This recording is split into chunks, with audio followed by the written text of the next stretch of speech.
ప్రపంచానికి ఇంధనాన్ని అందించే గుండెకాయ ఇప్పుడు మంటల్లో చిక్కుకుంది. అవును, ఇజ్రాయిల్ అమెరికా వర్సెస్ ఇరాన్. ఈ యుద్ధం కేవలం క్షిపణులకే పరిమితం కాదు. ఇది గల్ఫ్ దేశాల దశాబ్దాల కష్టాన్ని బూడిద చేస్తుంది.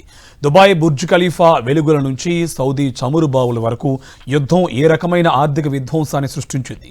వ్యాపార సామ్రాజ్యాలు ఎలా కుప్పకూలాయి. గల్ఫ్ సంక్షోభంపై సాక్షి ప్రత్యేక కథనం. యుద్ధం మొదలైంది, కానీ ప్రాణాలు కోల్పోతోంది కేవలం సైనికులు మాత్రమే కాదు, గల్ఫ్ దేశాల ఆర్థిక ఆశలు కూడా. ప్రపంచ చమురు సరఫరాలో 30% వాటా కలిగిన పశ్చిమాసియా ఇప్పుడు రణరంగంగా మారింది. ఈ యుద్ధం గల్ఫ్ దేశాలను తీవ్రంగా దెబ్బతీస్తున్నాయి. ప్రపంచంలోనే అత్యంత కీలకమైన హెర్ముజ్ జలసంధి మూతపడడంతో వాణిజ్యానికి రక్తనాళాలు కట్టయ్యాయి. రోజుకు సుమారు 21 మిలియన్ బ్యారెళ్ల చమురు సరఫరా నిలిచిపోయింది. ముడి చమురు ధరలు బ్యారెల్కు $110 దాటడంతో గల్ఫ్ దేశాల ఎగుమతులు స్తంభించిపోయాయి.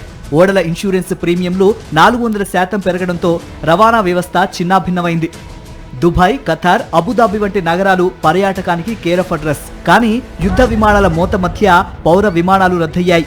ఎమిరేట్స్, ఖతార్ ఎయిర్వేస్ వంటి దిగ్గజ సంస్థలు తమ కార్యకలాపాలను 60% తగ్గించుకోవాల్సి వచ్చింది. దుబాయ్ లాంటి నగరాల్లో హోటల్ ఆక్యుపెన్సీ రేటు 80 నుంచి ఒక్కసారిగా 15% పడిపోయింది. వేల కోట్ల డాలర్ల ఆదాయం ఆవిరైపోయింది.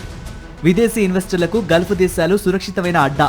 కానీ యుద్ధం మొదలైన వెంటనే సీన్ రివర్స్ అయింది.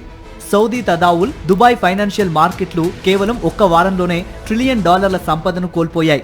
నిర్మాణ రంగంలో ఉన్న వేల కోట్ల ప్రాజెక్టులు నిలిచిపోయాయి. అభద్రతాభావంతో ఇన్వెస్టర్లు తమ పెట్టుబడుల్ని వెనక్కి తీసుకుంటున్నారు.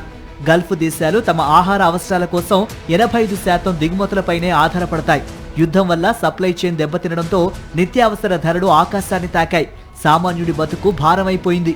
యుద్ధం ఏ దేశానికి విజయాన్ని ఇవ్వదు, కేవలం విధ్వంసాన్ని మాత్రమే మిగులుస్తుంది. ఇటు ఇరాన్ ఆవేశం, అటు ఇజ్రాయెల్ అమెరికా ప్రతిదాడి మధ్య నలిగిపోతోంది గల్ఫ్ దేశాల సాధారణ ప్రజలు, వారి దశాబ్దాల అభివృద్ధి. ఈ ఆర్థిక సంక్షోభం నుంచి గల్ఫ్ దేశాలు కోలుకోవడానికి ఎన్నేళ్లు పడుతుందో కాలమే నిర్ణయించాలి.